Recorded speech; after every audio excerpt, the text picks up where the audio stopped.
Madrugada de 17 de novembro de 1889. Enquanto a maioria dos brasileiros dormia, um império inteiro chegava ao fim. Dom Pedro II e a família dele tiveram apenas algumas horas para organizar séculos de história em baús improvisados. Mas no meio da pressa e do medo, nem tudo embarcou naquele navio rumo ao exílio. E é exatamente aí que mora o mistério.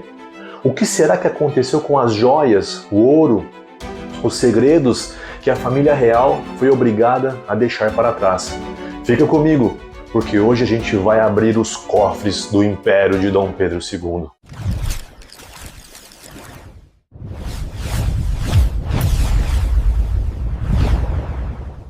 Olá pessoal, sejam bem-vindos ao canal Fica Sabendo, Thiago Ramos. E esse é o canal que te conta o que poucos não sabem e que muitos querem que você não descubra.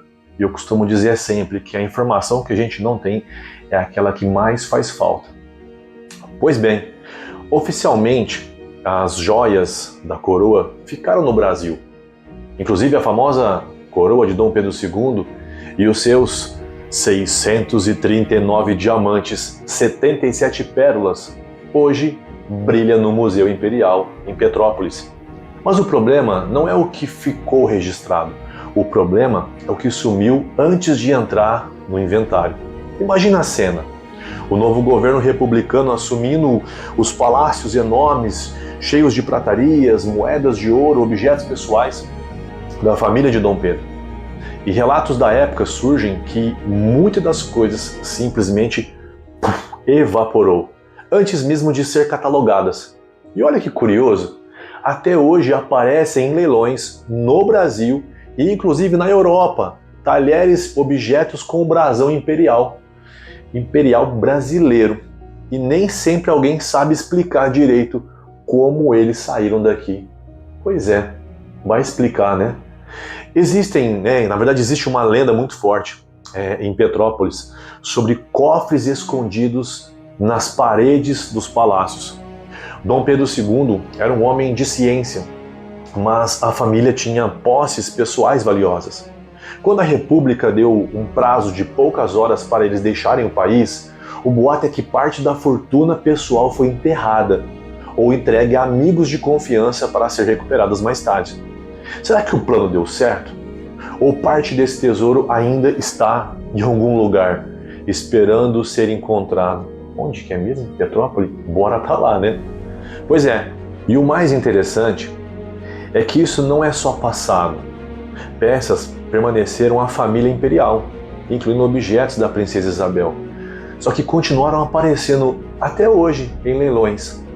São itens com o brasão do império e com o monograma dela, vendidos por descendentes e por colecionadores. Inclusive, a própria caneta que a princesa Isabel assinou a Lei Áurea acabou sendo comprada pelo Museu Imperial anos atrás. Ou seja, o Tesouro Imperial não é uma lenda, é um quebra-cabeça que o Brasil ainda está montando peça por peça. E no final das contas, fica a pergunta: o Brasil perdeu parte da sua história naquela madrugada de 1889? Ou ela foi parar em mãos erradas, espalhadas por todo o mundo, Brasil, inclusive, ou até mesmo na Europa? Mas e você? Se estivesse no lugar de Dom Pedro II, com poucas horas para fugir, o que tentaria salvar primeiro?